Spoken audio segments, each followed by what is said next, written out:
Bienvenido a Wizard of Ecom, donde podrás aprender paso a paso cómo vender en línea. Cada capítulo está completamente equipado con tácticas que puedes implementar en tu negocio ahora. Lleva tu vida y tu negocio a otro nivel. Este es el momento.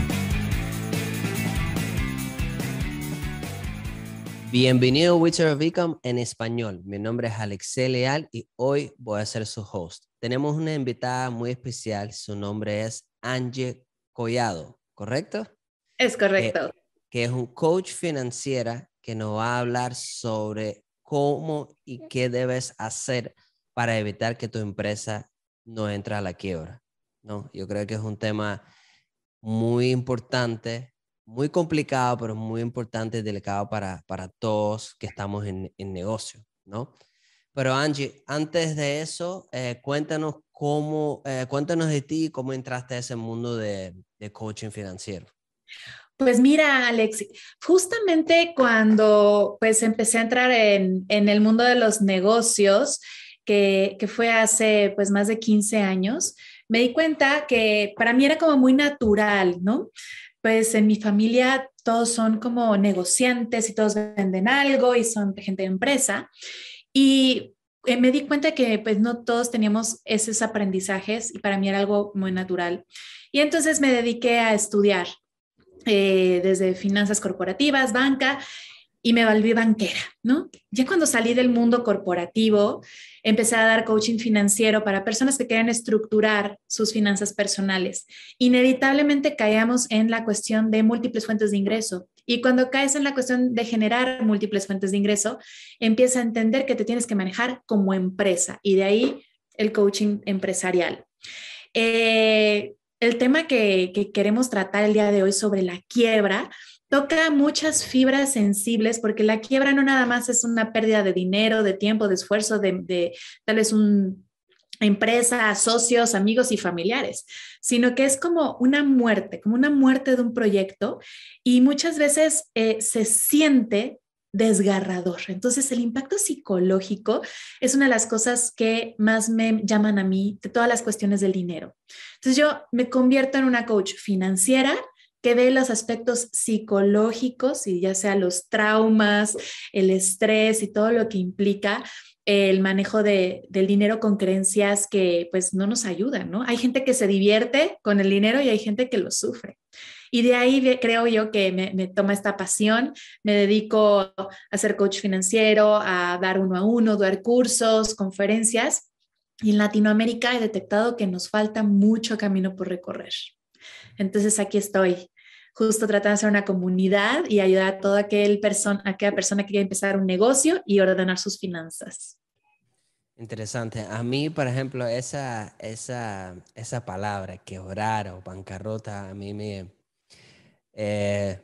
preocupa, ¿no? Es una palabra tan fuerte y sé que mucha gente pasan por eso, ¿no? Es algo, el mundo de negocio y más con tantas innovaciones y tantos cambios, sucede pasar. Cuéntenos ahora, ya que estamos hablando de eso, ¿qué es una quiebra de una empresa? Explícanos con más detalles.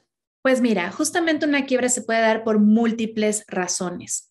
Algunas de ellas, las más normales, o por lo menos en negocios que son retail o compraventa o comercialización de algún activo o servicio, pues es la falta de ventas, ¿ok? Entonces, ¿cómo evitar una quiebra?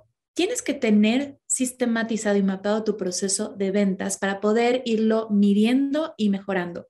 Si tú estás en algún negocio en el que vendes algo, digamos que vendes un servicio, vendes un producto, revendes o comercializas cualquier cosa, necesitas volverte un experto en marketing y ventas y saber que cualquier dinero que tú metas dentro de marketing y ventas, publicidad, requiere ser medido en retorno de inversión. Entonces, el primer factor es falta de ventas. El segundo factor es hoyos en la administración, falta de administración del dinero, porque puedes tener muchas ventas y puedes tener muchísimo trabajo, pero hay negocios que aún teniendo ventas y teniendo trabajo no son rentables. Y esto es por una falta en cálculo de costos y para fijar precios, un exceso de gasto y una mala administración, una mala gestión, e incluso cuando se pierde el control puede haber robo, fraude, etcétera, ¿no? Entonces, Tú aquí diciendo esas cosas me recuerdas yo comenzando mi negocio. ¿cuánto cobro? Pues no sé, súbele $10. Si cuesta Sí, 50, súbele 10. Y de repente dice, oye, el envío, oye, y los impuestos, oye, y los indirectos, y contrátate a alguien que haga los envíos y contrátate a alguien que esté con los shipments. Y, a ver, contratar está bien, generar ingresos está bien, pero si no aseguras cuál es la rentabilidad de tu negocio y puedes calcular todos los costos y todo esto tiene que estar como dentro de una planeación y no necesita ser complicada, es tomarte un día, sentarte con un experto que lo sepa hacer para que no tengas que leerte 30 libros, verte 40 videos y estarte quebrando la cabeza porque si lo haces solo te puedes tardar mucho. Entonces, para eso sí, contrata un experto en pricing o inclusive un contador. Depende mucho de la naturaleza de tu negocio. Hay veces, por ejemplo, en servicios no sabemos cómo ponerlo porque el servicio no tiene un costo de producción de por medio, no la mayoría, ¿no? ujú, Y hay veces que vendes demasiado barato y no te compran por eso, porque dicen, ah, está muy barato, qué chafa. Y tienes que hacer un benchmark. O estás muy por encima y dices, es que ¿por qué nadie me paga lo que yo quiero? Y yo, pues es que también te estás volando los sesos. Entonces, claro. tiene dos componentes el precio, la competencia y el mercado en el que estás, el valor agregado que puedes dar a ese mercado. Y del otro lado es el costo real de la creación, generación o venta de tu producto o servicio. Entonces, va jugando muchas cosas que pueden llevarte a la quiebra, inclusive teniendo muchas ventas, inclusive teniendo mucho flujo de efectivo. Ujú. Y el último de las partes de las quiebras que he visto como más, hay muchos aspectos. También está el riesgo político de un país, por ejemplo, en Sí, Venezuela negocios están quebrando por cambios en las leyes. En México también negocios están quebrando porque ahora ya no pueden operar de la manera en la que estaban operando o por situaciones como el COVID, que han tenido que cerrar porque no pueden operar, ¿no? Entonces, eso es un riesgo del mercado del negocio y del entorno político o geopolítico, pero también está, pero sí, dime. no, no, no, que me da mucha curiosidad ahora que mencionaste lo del tema del COVID, sobre todo Sudamérica. I mean, aquí en Estados Unidos no está, el gobierno está ayudando mucho a las pequeñas empresas, dependiendo en qué categoría estás, básicamente dándote fondos para que tú puedas operar mientras que la cosa vuelva a normalidad. ¿Cómo estás manejando eso en Sudamérica? Pues por lo menos en México la política fue cero incentivos fiscales. Eso Cero. quiere decir que no te perdonaran los impuestos. O sea, si vendías algo, de todas maneras tienes que pagar impuestos. La segunda es cero impulsos o ayudas económicas. Solamente hubo programas asistencialistas, que son los programas normales, que es hacia los viejitos, hacia los niños o chavos que no tienen trabajo, hacia las mamás solteras con hijos que no tienen ingresos, pero no hubo un programa de rescate de la pyme, de los micronegocios y tampoco de las grandes empresas que también tuvieron problemas después de un año a muchos de ellos de ni siquiera poder laborar, ¿no? Han dado permisos, por ejemplo, para operar con ciertas medidas a puerta cerrada o los restaurantes, por ejemplo, incluso sacar a la calle sus enseres, mesas y demás para poder seguir operando a un nivel de menos riesgo, pero creo que eso es una mínima ayuda con respecto a lo que se está haciendo en otros países. Correcto. Bueno, volvemos, estaba muy curioso sobre ese tema. Volvemos Sí, a lo del tema de bancarrota, que bueno, en realidad es una cosa, tiene que ver con la otra, ¿no? Porque con ese COVID ha acabado con muchos negocios, ¿no? claro. Y también tenemos que ver ya dije como tres razones por las que puedes caer en quiebra: la mala administración, la falta de ventas o cualquier cosa geopolítica. Ahora, también pueden hacer un negocio quebrado. O sea, hay negocios que la idea puede ser buenísima, pero no es rentable o es demasiado caro. Y si estos negocios no pivotean, es decir, tienen un ingreso diferente, una monetización distinta, por ejemplo, tenemos el ejemplo de Twitter, ¿no? Que todas estas cuestiones tecnológicas empiezan siendo gratuitas y realmente la información del usuario es lo que venden. Si no saben cómo monetizarlo, quiebran. Entonces, aquí tenemos, por ejemplo, algunas instituciones educativas, algunas cosas de retail que realmente la venta del producto es pues puro costo. Tal vez los insumos o los rechargeables o cosas por el estilo es lo que realmente genera el ingreso. Por ejemplo, tenemos el ejemplo de las cafeteras de Nestlé, las Nespresso o estas cafeteras son sumamente caras y los que te los venden casi al costo o inclusive perdiendo y regalando, pero los insumos, los pods, es lo que es realmente la fuente de ingreso de ese negocio y lo han hecho muy bien, ¿no? Claro. La Dolce Gusto aquí en México se llama. Entonces, hay que ver qué es lo que puede llevarte a la quiebra y qué riesgos tiene tu empresa de ir a la quiebra, ¿no? Claro. Bueno, ya sabemos entonces cómo puede llevar una empresa a la quiebra. ¿Cómo podemos declararla? Vamos a poner ya, me imagino, en todos los países es diferente, ¿no? Tiene diferentes procesos, pero más o menos me imagino tiene algo común en los procesos, ¿no? ¿Cómo uno declara la bancarrota? Normalmente la bancarrota se da cuando la falta de liquidez impide la operación. Okay. Y muchas veces puede haber una bancarrota sin deuda, es decir, no hay liquidez, no se puede pagar y se declara una quiebra. Ahora, ¿cómo se declara esta quiebra? Necesitas hacer el proceso contable que hay en tu país. Es decir, acercarte a un experto, un contador, fiscalista, abogado. ¿Por qué digo? Porque a veces son contadores y fiscalistas o abogado contador, etcétera. Hay como ciertas combinaciones. Pero vas a necesitar estas tres figuras, ya sea en una persona o en un buffet, ¿no?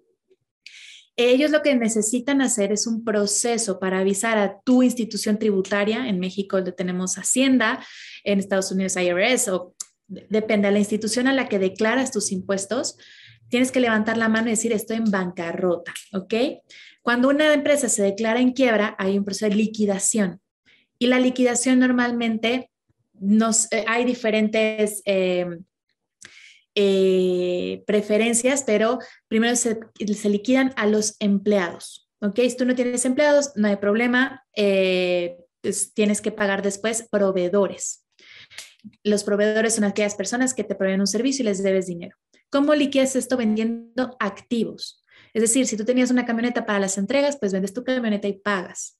Si tú tenías muebles en la oficina y también tenías mercancía que no se había movido, se vende y con eso liquidas. ¿Ok? Ya una vez que saliste de todos tus compromisos que tenías por medio de contratos, facturas, etcétera, ahora... Que me imagino también eso uno negocia, ¿no? Vamos a sí, claro. suponer, tú le vendes una marca o a quien tú estás comprando, tú le debes X dinero, pero por la desgracia que estás haciendo la bancarrota, dice, ok, yo te debo, pues decir, $1,000, pero lo único que te voy a pagar son $200, ¿no? Para Y hay poder veces que repartir. están con autos o hay ciertas jerarquías en las que tienes que pagar, ¿no? En las empresas se tienen que hacer el proceso de liquidación y en caso de que no tengas dinero para liquidar a tus empleados, a tus proveedores, etcétera, caes como en un adeudo y tú no puedes cerrar tu empresa. Digamos que si declaras quiebra, no estás cerrado, estás quebrado y es diferente. A veces dicen, no, pues ya me declaré en quiebra, no tengo que hacer nada. No, estás en suspensión de pagos, por así decirlo, de impuestos y estás vendiendo activos y estás tratando de salir de la quiebra. Por eso puedes salir de la quiebra. Si con este proceso de salir de quiebra, también puedes seguir operando y vendiendo para poder subsanar todos los adeudos. Es como una especie de stand-by, ¿no? Okay. La empresa puede seguir operando, pero está quebrada. Hay algunas aerolíneas, por ejemplo, que siempre operan en pérdida. Muchas de ellas constantemente están en bancarrota. No entiendo, pero siempre están ahí, nunca se van a ningún lado. Es por el Declaran la nivel. bancarrota, pero siguen activos. Exacto, porque estar en bancarrota no quiere decir estar inactivo. Tú Claro. tienes que pagar de regreso todo lo que debes. Por eso las aerolíneas operan en quiebra o en bancarrota, o sea, la operan Pero estando... me imagino entra una negociación, ¿no? En negociación con las deudas. Estás reestructurando las deudas. Exacto, se reestructuran deudas, se negocia con proveedores y entonces de esa manera se busca disminuir estos números rojos. Si estás en números rojos es quiere decir que debes, ¿no? Ahora, para empresas pequeñas, si tú lo que quieres es cerrar, muchas veces no necesitas declararte en bancarrota. Simplemente cierras actividades si es que no estás en números negativos y puedes hacer todas tus liquidaciones de cosa más de proveedores y empleados, etcétera, y tú puedes cerrar tu empresa. Hay un proceso de cierre de empresa, porque si no, tu autoridad fiscal puede seguir cobrándote impuestos por estar activo, ¿no? Y obligaciones por no haber dado de baja algún empleado. Pero no quiere decir que si cierras, no quiere decir que quebraste. Y que estás quebrado no quiere decir que dejes de operar. Entonces, son conceptos muy diferentes, pero estar quebrado básicamente no eres rentable, debes dinero y necesitas salir de esta deuda, ¿no? Puede ser también inclusive una deuda fiscal, que no hayas pagado durante mucho tiempo. Eso pasa mucho a los artistas que no han pagado impuestos o sus contadores no los pagaron adecuadamente y luego les andan quitando sus coches, quitando sus casas y sus posesiones porque están quebrados y entonces tienen que pagar estos impuestos. Entonces es cuando hay un adeudo que el cash flow no puede cubrir. Claro. Bueno, ya nos comentaste cómo se declara la bancarrota. Ahora cuéntanos, que me imagino la parte más interesante es qué pasos uno debería hacer en la compañía para no llegar a ese punto. A ver. ¿Cuáles son las medidas que uno constantemente debe estar pendiente de la compañía de uno para que no le pase? Pues mira, hay dos cosas que son básicas. Necesitas tener un presupuesto de operación. Y para todos los emprendedores que están aquí, lo primero es separar cuentas, porque ahora resulta que en la misma cuenta donde antes ganabas tu mensualidad o tu quincenalidad de tu trabajo de 9 a 5, estás recibiendo ahora los ingresos de tus ventas por ahí. Es señal de alerta, quiebra posible y mala toma de decisiones. Entonces, separar finanzas personales de las finanzas empresariales. Punto número 1. Es increíble como todos los empresarios o toda la gente que están comenzando el negocio, todos cometen ese error. Sí, no, el error es normalísimo. Y luego dicen, no, ya tengo mis cuentas separadas. Solamente la tarjeta de crédito es la que tengo junta. ¿Qué? Entonces, pagas la tarjeta de crédito con los ingresos de dónde y qué le cargas. Entonces, es tarjeta de crédito, tarjeta de débito, cuentas, todo es separado, ¿ok? Y el emprendedor tiene que tener 3 tipos de ingreso. Primero, se tiene que poner un sueldo. Y para eso tiene que saber el emprendedor cuánto necesita para vivir, ¿no? Y tiene que hacer un presupuesto personal.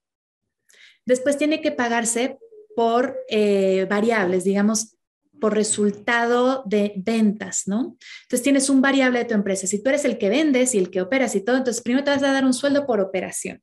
Después te vas a dar comisiones de venta, lo mismo que le darías de comisión a alguna otra persona por venderte.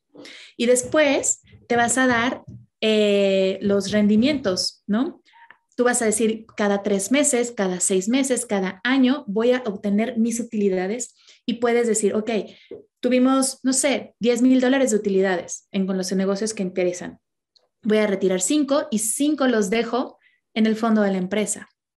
O con 5 vamos a hacer la reinversión para el próximo año, vamos a crecer, invertir en publicidad y tomas decisiones. Cuando está todo el dinero mezclado, dices, ok, tengo $10,000, vámonos de viaje, ¿no? O compremos otro, no sé, demos el enganche de una casa, ¿no? Y eso no es dinero del emprendedor. Entonces, separar, delimitar sueldo, ingreso variable e ingreso por utilidades. Inclusive si tienes socios, tienes que hablar de esto. Y separar cuentas, aunque tú estés solito y no tengas socios o no tengas empresa como persona moral o lo que le llaman, no sé, no estás registrado como empresa y no estás operando como persona física, tienes que separar esto. Y eso es el primer paso para no caer en quiebra. Claro. Segundo paso, tener presupuestos, tanto personal como el presupuesto de la empresa, la operación. Tercer paso, calcular perfectamente bien tus precios. ¿Ok? Sí. Y que puedas establecer el punto de equilibrio. Para establecer precios tienes que tener muy en cuenta el punto de equilibrio, es decir, cuántas ventas necesitas para cubrir tus gastos. ¿Ok? Y ya con ese punto de equilibrio puedes empezar a calcular las rentabilidades y las subidas y a partir de, dices, si cada mes paso de 10 unidades, ya la onceava ya empieza a tener cierta utilidad. Pero si no toco las 10 unidades, tengo problemas porque tengo que pagar 1, 2, 3, 4, 5 cosas. Y sobre todo con el e-marketing y todo lo que son el e-commerce, muchas veces no tomamos en cuenta, por ejemplo, los costos de venta de las plataformas, los impuestos, el shipping, luego pues tal vez cuando te quieren devolver cosas o el fraude, la merma, cosas que se te rompen, etcétera, ¿no? Entonces, hay muchas cosas y costos que debemos de tomar en cuenta para esto y contratar profesionales, aunque sea por outsourcing, que te ayuden a hacer esta parte bien hecha, porque hay veces que, sobre todo en Latinoamérica, tendemos a hacer negocios, pues, ay, estoy aburrido un día viendo Netflix, todo el mundo vende por Amazon, bueno, yo también vendo por Amazon, ¿no? Y no tomamos en cuenta toda esa operación que cuando creces un poquito empieza a hacerte ruido y pierdes mucho dinero. Sí, hay bastantes cosas, departamentos que se convierten cuando uno está creciendo el negocio va creciendo y los gastos van creciendo muchísimo. ¿Tú tienes idea de algún porcentaje que uno debe manejar de margen de la compañía que debe tener Mira, por averaje? pues mira, hay compañías, por ejemplo, las alimenticias, un restaurante puede tener un margen brutal de un 300%. Los alimentos normalmente tienen márgenes altos, pero porque también puede tener unas mermas altas o sea, es como demasiado cash flow. Ahora, los negocios de e-commerce depende mucho de la competencia. Si tú le subes demasiado el precio a un producto, va a depender más de que también compras el producto, tu capacidad de comprar en volumen para poder incrementar ese margen, porque el precio muchas veces está regido por el precio que se encuentra en la plataforma. Es muy fácil comparar. Entonces, lo busco acá en Mercado Libre, lo busco en eBay, lo busco en Amazon, donde está más barato, o inclusive estando en tienda física, lo hacemos. Estamos viendo un producto y entonces lo checamos. Por ejemplo, ahorita me acaba de llegar esta cosita, ¿no? Mi nuevo juguetito. Es un estabilizador, ¿no? Pues lo chequé en Amazon, lo chequé en Mercado Libre, lo chequé en varios lados y, por ejemplo, Google tiene un traqueador de precios que se llama Kipa, que te avisa y te manda alertas cuando bajan los precios de ese producto que tú buscaste para que lo compres en ese momento. Y entonces como tienen estas estacionalidades de los precios en Amazon, te dice cuando está el precio más bajo, mientras lo tengas en tu carrito, te va a avisar.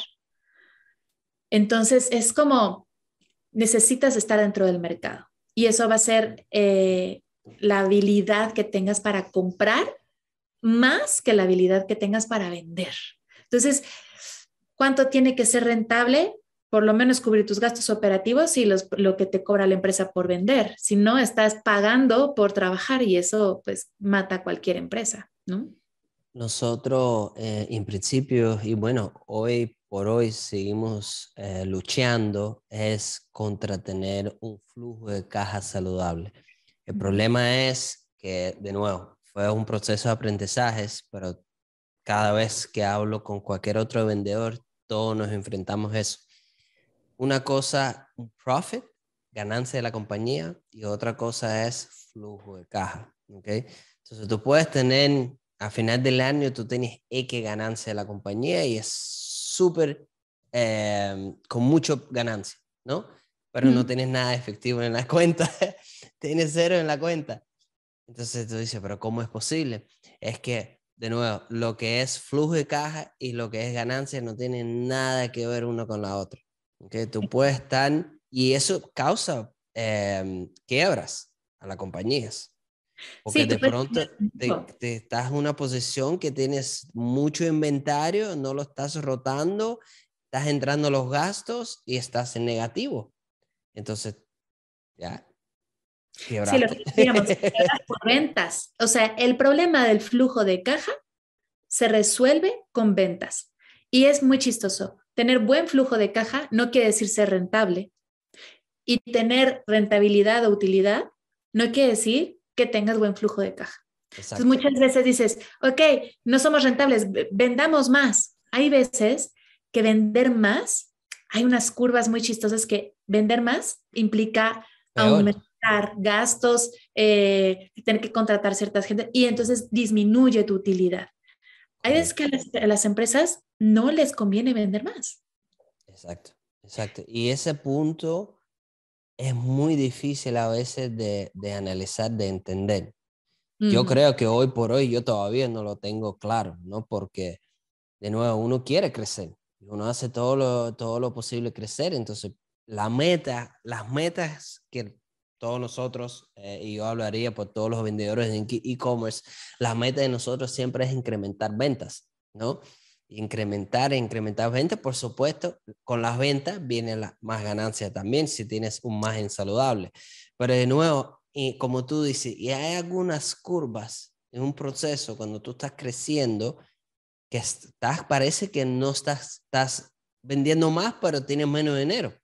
Porque Exacto. eso, porque estás incrementando más gastos, ¿no?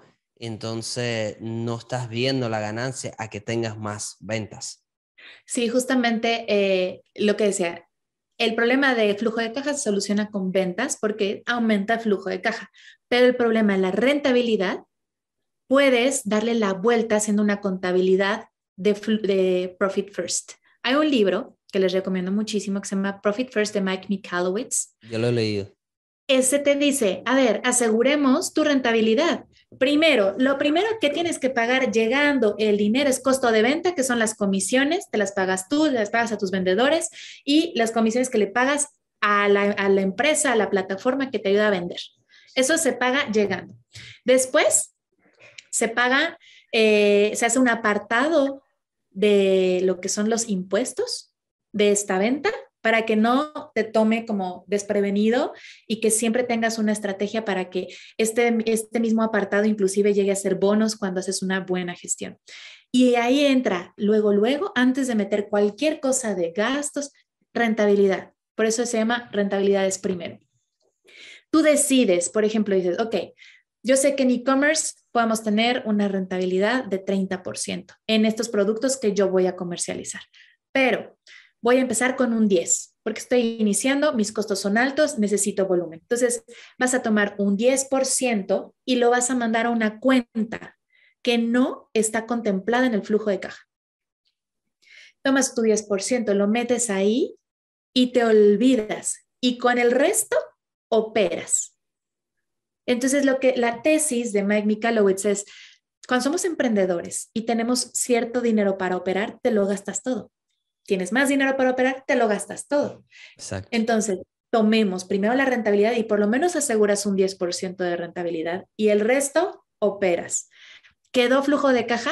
Ajustemos 13% de rentabilidad y operas. Y a veces las cosas se ponen fuertes y tú no sacas dinero de la rentabilidad. No lo Ahí es sacas. donde viene, ese es donde viene, yo diría, la dificultad de uno, ¿no? Porque aparecen unos buenos deals, uno quiere aprovechar más el dinero, quiere seguir creciendo, entonces ve a lo mejor que tienes dinero en esa cuenta, entonces quieres utilizarlo para poder seguir creciendo. Ese Facilísimo. es... Cosas, lo dejas invertido en plazo fijo y no hay manera de sacarlo. Y Sí. lo Pero segundo, entonces, ¿a qué te sirve tenerlo? para ser rentable.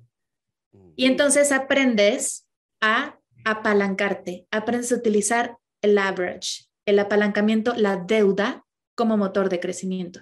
Ninguna empresa grande trabaja con su dinero, trabaja con préstamos. Correcto. Entonces, empiezas a ver la deuda de una manera diferente, pero cuando somos pequeños, la deuda es, oh, ¿para qué? Si ahí está el dinero. No, no, no. Ahí está el dinero de mi rentabilidad. El dinero con el que opera la empresa, empiezas a utilizar apalancamiento. Entonces, si empiezas a ver, este negocio, ¿cómo va a ser la rotación? Empiezas a pensar, ¿cómo lo voy a mover? Menos de los días que, por ejemplo, mi tarjeta de crédito me va a cobrar. Tengo 45 días para mover este inventario y te haces una estrategia para moverlo en 45 días y pagar antes de que te cobren impuestos, que te cobren intereses. Salió gratis, no tocaste tu rendimiento, tu utilidad y moviste el negocio y le diste cash flow. Es cuando te pones a pensar, si estamos cómodos en el emprendimiento, no creces. Por definición, el emprendimiento duele. Pero ese dolor es de crecimiento. Es como cuando las piernas te duelen porque te estás volviendo un chico alto. Y a las mujeres nos duelen otras cosas porque nos estamos volviendo chicas guapas, ¿no? Pero así es. Y cuando dejamos de sentir miedo a este dolor y dices, ¡ay! ¿Qué cosa tener que endeudarnos y la presión? Eso es crecimiento. Eso hace que tu negocio realmente crezca. No tener disponible todo el dinero de la operación es bueno. Claro. Entonces, ¿a qué punto? Vamos a suponer que es un tema que me encanta siempre indagarlo. Vamos a suponer que sí lo estás apartando el dinero, ¿no? Y tienes, como tú dices, de utilidad, vas apartando todos los meses, todo trimestre. ¿En qué punto entonces de la operación tú dices, ok, voy a utilizar ese dinero? ¿O nunca lo tocas? normalmente puedes hacerlo trimestral. Mensualmente no lo recomiendo porque solamente estás drenando la empresa. Recuerda que tú te estás pagando sueldo, que te estás pagando un variable conforme a ventas. Y la parte de las utilidades justamente se deciden trimestral, semestral o anualmente. Si, por ejemplo, cierras el año y dices, ok, nuestra utilidad fue del 16%. Aquí está todo el dinero. ¿Qué hacemos? Y aquí es en donde tienes que planear tu estrategia. ¿Vamos a crecer? ¿Vamos a mantener? ¿O vamos a disminuir nuestra labor? Porque hay veces que vender menos, pero mejor, es más rentable que vender más y crecer la empresa. Y dices, a ver, imagínate que tienes $100,000. Uy, qué cosa más bonita, ¿no? $100,000. Ahora, yo ya estabilicé mi ingreso personal, mis ventas. Mi sueldo, ya estabilicé mis ventas. ¿Cuánto tiempo quiero darle de colchón a mi empresa para que aunque no haya ventas, pueda seguir operando sin problema y pagar todo lo que tiene que pagar? Pues por lo menos tener un colchón de 3 meses. Para las personas en México, por lo menos, que no tenían un colchón, quebraron en los primeros 3 meses de la pandemia. Hay unas empresas que tenían un año completo de operación y pudieron sobrevivir hasta volver a abrir. Uy, qué bien. Pero el asunto aquí es, ¿y si no tienes nada? Si drenaste toda la empresa, ¿con qué sigues operando? Y esto de las pandemias y los encerrones y demás van a seguir siendo. Entonces tenemos que pensar, por lo menos 3 meses, muy, muy bueno sería un año de operación completo. Ahora, no se hace de la noche a la mañana. Se recomienda por lo menos un 3 a 5% de los flujos después de gastos de venta que se vayan a un fondo como de paz. Yo le digo fondo de paz, otros le dicen fondo de emergencia. Pero justamente... Fondo de paz, me gusta eso. Fondo de paz, sí, porque yo lo que... A ver, el dinero es energía y yo no le quiero dedicar energía a las emergencias porque se te pincha la llanta, se te cae el niño, o sea, la empresa te llega una demanda laboral, tu contador no hizo bien los impuestos y ahora te cae una multa. O sea, las emergencias suceden cuando las llamas. A mí lo que me dé paz y me gusta sentirme respaldado. Entonces puede ser fondo de respaldo o fondo de paz. Me gusta eso. Este fondo de paz lo tienen que tener disponible en alguna cuenta que les genere rendimientos, aunque sean pequeñitos, pero que puedan estar disponibles cada semana, diario o cada 15 días esos fondos para poder si lo tomo o no.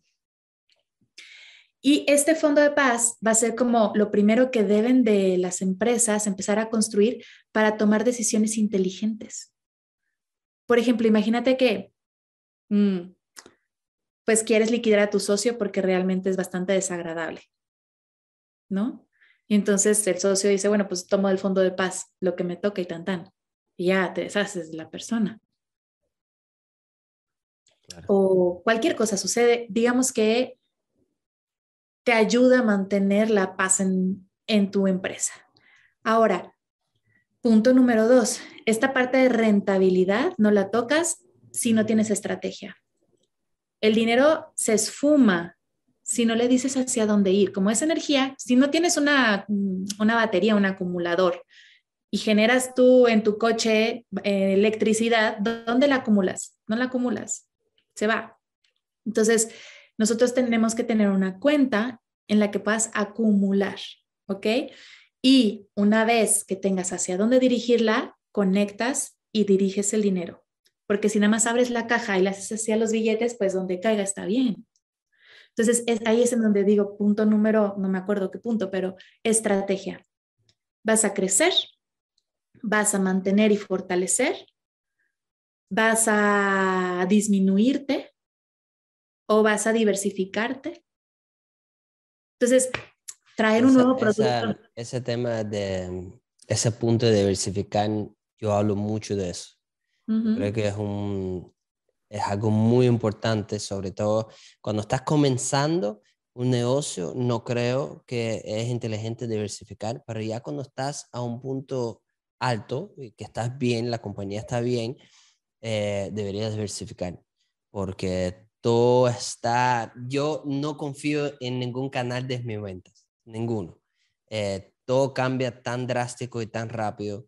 Si yo no tengo algo para respaldarme, es un riesgo que estoy tomando que yo no creo que es necesario.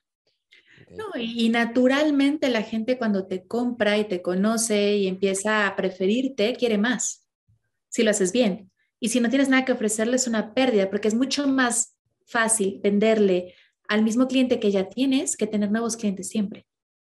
Claro. Es mucho menos caro. Entonces, imagínense, ustedes son una tienda en línea, ¿no? Que vende cosas especializadas para fotografía.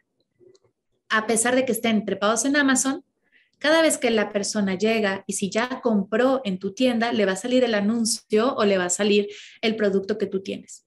Si ya sabe que contigo confía, que tienes un súper servicio al cliente, que no tuvo ningún problema, entonces dice, siempre tienen buenas, a ver, me meto en su página. Esto, y si no tienes esa estrategia, y ahora me diversifico, porque a los fotógrafos también les gusta, no sé, los utensilios de cocina.